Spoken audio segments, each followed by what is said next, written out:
హైదరాబాద్ స్థానిక సంస్థల ఎమ్మెల్సీ నియోజకవర్గ ఎన్నికల పోలింగ్ ఆసక్తికరంగా మారింది. ఏప్రిల్ 23న పోలింగ్, ఏప్రిల్ 25న ఓట్ల లెక్కింపు జరగనుంది. ఇంకా పోలింగే జరగకపోయినా ఫలితంపై అందరికీ క్లారిటీ వచ్చేసింది. గెలిచేది ఎవరు, ఓడేది ఎవరో తెలిసిపోయింది. హైదరాబాద్ స్థానిక సంస్థల నియోజకవర్గం బరిలో ఉన్న పార్టీల బలాబలాలతో ఎంఐఎం అభ్యర్థి గెలుపుకు ఢోకా లేదు. ఫలితం ముందుగానే తేలిపోయిన ఎమ్మెల్సీ ఎన్నిక ఎందుకు ఆసక్తి రేకెత్తిస్తుంది? ఆ రెండు పార్టీల మధ్య ప్రత్యక్ష పోరుకు కారణమేంటి? Let's watch the story.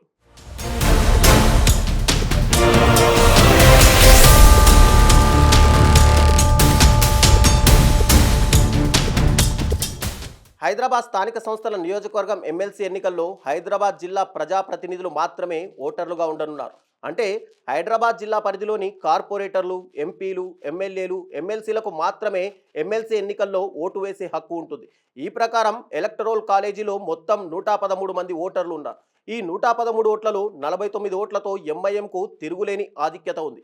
ప్రస్తుతం ఎమ్మెల్సీ ప్రభాకర్ పదవీకాలం త్వరలో ముగియనుండడంతో ఈ ఎన్నికల్లో ఎంఐఎం అభ్యర్థి మీర్జా రియాల్ ఉల్ హసన్ గెలుపు ముందుగానే ఖరారైపోయింది. ఎంఐఎంకు కాంగ్రెస్ లోపాయికారి మద్దతు ఉండడంతో ఎలక్టరల్ కాలేజీలో 24 ఓట్లున్న బీఆర్ఎస్, 14 ఓట్లున్న అధికార కాంగ్రెస్ పార్టీ పోటీకి దూరంగా ఉన్నాయి. అయితే మొదట్లో కాంగ్రెస్, ఎంఐఎంల లోపాయికారి ఒప్పందంపై విమర్శలు గుప్పిస్తూ పోటీకి దూరంగా ఉంటామన్న బీజేపీ చివర్లో అభ్యర్థిని ప్రకటించి ఎన్నికల బరిలో దిగింది.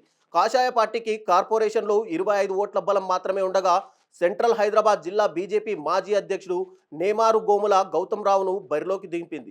దాంతో హైదరాబాద్ ఎమ్మెల్సీ ఎన్నికల బరిలో ఎంఐఎం, బీజేపీ మాత్రమే మిగలగా ఏదైనా అద్భుతం జరిగితే తప్ప ఎంఐఎం అభ్యర్థి మీర్జా రియాజ్ ఉల్ హసన్ గెలుపును ఆపడం అయ్యే పని కాదని రాజకీయ విశ్లేషకులు అంటున్నారు. ఆ విషయం బీజేపీ నేతలకు తెలియందేమీ కాదని, అయితే ఎంఐఎం ఏకగ్రీవ ఎన్నికను అడ్డుకునేందుకే పార్టీ నాయకత్వం పోటీ చేయాలనే నిర్ణయం తీసుకుందని, కేవలం ఎంఐఎం ఏకగ్రీవాన్ని నిరోధించడం మాత్రమే కాదని, గెలిచేందుకే పోటీ చేస్తున్నామని బీజేపీ నాయకులు చెప్పుకుంటున్నారు. తమ విజయానికి అవసరమైన లెక్కలు తమకున్నాయని ధీమా వ్యక్తం చేస్తున్నారు. కాషాయ పార్టీ క్రాస్ ఓటింగ్పై హోప్స్ పెట్టుకున్నట్లు ఉందని, కాంగ్రెస్ మద్దతు ఎంఐఎం అభ్యర్థికే ఉంటుందని కాంగ్రెస్ నేతలు చెప్తున్నారు. మరోవైపు బీఆర్ఎస్ స్టాండ్ ఏంటన్నది ఇంకా స్పష్టం కాలేదు. తమకు బలం లేకపోవడంతో పోటీ చేయడం లేదు అంటున్నారే తప్ప తమ మద్దతు ఎవరికో చెప్పడం లేదు. అసలు ఓటింగ్లో పాల్గొంటారా లేదా అనే విషయంలోనూ స్పష్టత ఇవ్వడం లేదు. ఇలాంటి పరిస్థితుల్లో మంత్రి పొన్నం ప్రభాకర్, బీజేపీ, బీఆర్ఎస్ల మధ్య రహస్య ఒప్పందం ఉందని, ఆ ధైర్యంతోనే బీజేపీ సంఖ్యాబలం లేకపోయినా తమ అభ్యర్థిని బరిలో దించిందని ఆరోపిస్తున్నారు. ఈ ఎన్నికలకు సంబంధించి బీజేపీ ఎప్పటిలాగే హిందూ కార్డును తెరపైకి తెస్తోందని అన్నారు. కాంగ్రెస్, బీఆర్ఎస్ కార్పొరేటర్లు అటో ఇటో తేల్చుకోవాలని కేంద్ర హోంశాఖ సహాయ మంత్రి బండి సంజయ్ సవాల్ విసిరారు. ఇది దేశభక్తులు, దేశద్రోహ పార్టీల మధ్య జరుగుతున్న ఎన్నికలని, ఈ యుద్ధంలో దేశభక్తులను గెలిపించాలని బీఆర్ఎస్, కాంగ్రెస్ ప్రజాప్రతినిధులకు పిలుపునిచ్చారు. ఎంఐఎంను గెలిపించి హిందువుల ఆగ్రహానికి గురి కావద్దని పరోక్షంగా హెచ్చరించారు.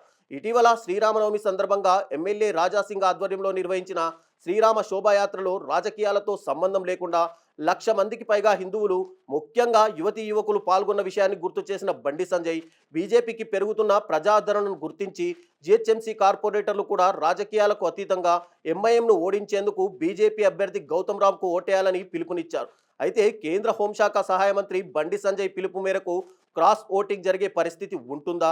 అసలు బీఆర్ఎస్, కాంగ్రెస్ పార్టీలు ఓటింగ్లో పాల్గొంటాయా లేదా అనేదే స్పష్టం కాని తరుణంలో క్రాస్ ఓటింగ్ పై ఎవరి అభిప్రాయాలు వారు వ్యక్తం చేస్తున్నారు. ఇదిలా ఉంటే ఎంఐఎం మాత్రం గెలుపు విషయంలో ధీమాగా ఉంది.